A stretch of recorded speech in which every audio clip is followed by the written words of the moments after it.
Okay, I get it. I've been doing way too many goddamn mag builds, so let's have a look at something else. We're going to be looking at an IVARA build. So, here we are in the simulacra with IVARA. So what I'm going to do is, I've forced these guys, just cause. I'm going to activate Eclipse, we're going to go invisible, and we're going to kill these guys. Notice at the top right hand corner, we're looking at 231% extra damage from Eclipse, so that's really good. One-shotting. Oh yeah. Now, here's the thing. What I'm going to do now is I'm actually going to walk over to this specific corner right here, which I know for a fact is actually a dark area. But here's the thing, you may be saying, okay, we still have 231% extra damage from Eclipse. What's the dealio with that? Does it still work? Well, let's find out. We're doing about 80,000 damage on an orange crit there, 80,000 damage from an orange crit, more or less. So keep that number in mind. 117,000 on a red crit. Awesome. Now, Eclipse has just elapsed. It's no longer active. We're going to activate it again while we're still invisible. Oh, look at that. We still have 231% extra damage from Eclipse. That is incredible. 117,000 damage on a red crit. But if I were to now disable Prowl, we are, of course, in that dark spot, which means we're back to going to 75% extra damage reduction from Eclipse. So we're now tanky. And we are very much doing less damage. 21,000 on a red crit. 29,000 on a red crit. Significantly less damage on that Eclipse. And that's the idea with Eclipse. If you are invisible, you actually get to lock off what you got from Eclipse when you used it. And on the off chance that someone doesn't believe that Eclipse even affects Artemis Bow, let me demonstrate. Here I have a very scuffed version of the Artemis Bow. As you can see, it's not really doing a whole lot of damage to this Exo Coxsat officer.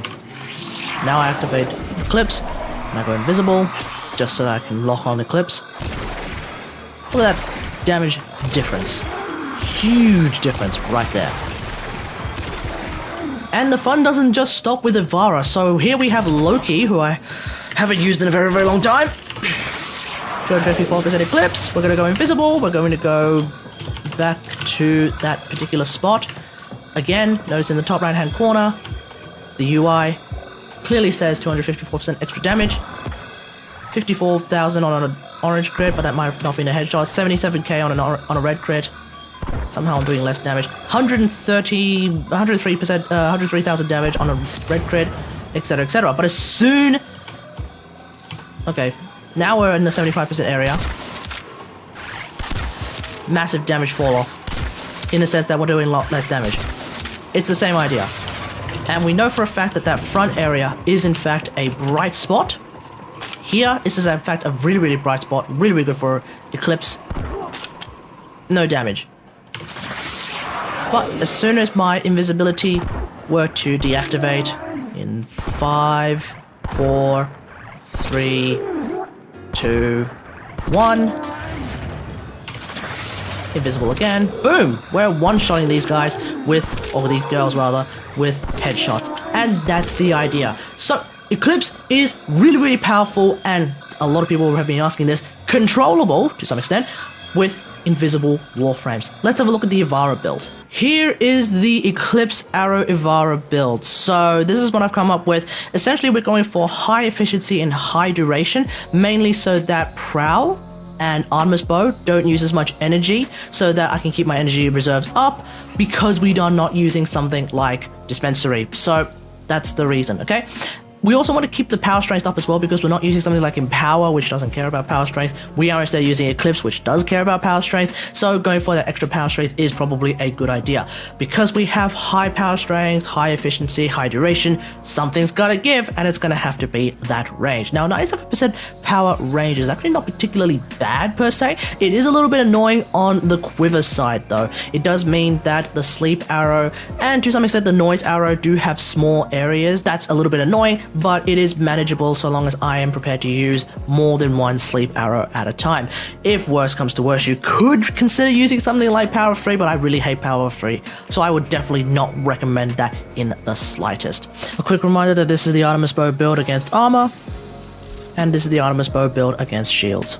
But that's pretty much it. This actually makes Ivara really, really powerful on the damage side, and Ivara is already really, really good on every other side as well in terms of crowd control, surviving, all of that good stuff. It's really, really hunky-dory for her. The rest of her gameplay pretty much remains effectively the same, because we are just replacing Navigator with Eclipse, and frankly, I don't know anyone who uses Navigator unironically, so there is that. Otherwise, just a really, really powerful thing. Now, keep in mind that Eclipse, in much the same way that I noted in the Mirage Deimos video, probably doesn't work on Deimos, in the sense that you're going to probably end up with nothing but that 75% damage reduction.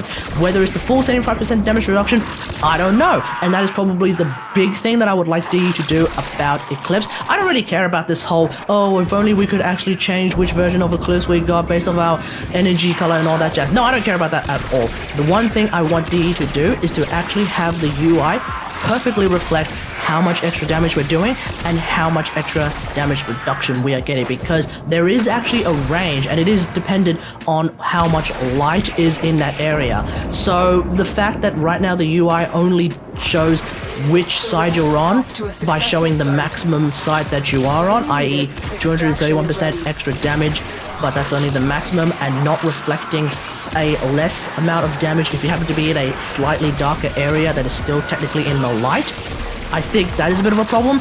I would like that UI to just fully reflect all that information, just so that I know, oh, okay, I'm not actually doing 231% extra damage from Eclipse, for example. I'm in an area that I'm doing only 200% extra damage, or 150% extra damage, or whatever the absolute minimum extra damage is for Eclipse. I think that should be a thing. But this whole, oh, if only we can control thing, no, that would just make Eclipse way too overpowered, so sat that. If you prefer to use something like Raw, fine, go ahead.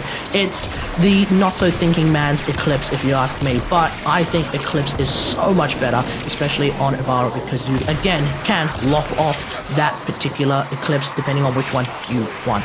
But that's pretty much it. Let me know what you think about all of this in the comments below. Do you reckon you'll use Eclipse on Ivara? Let me know in the comments.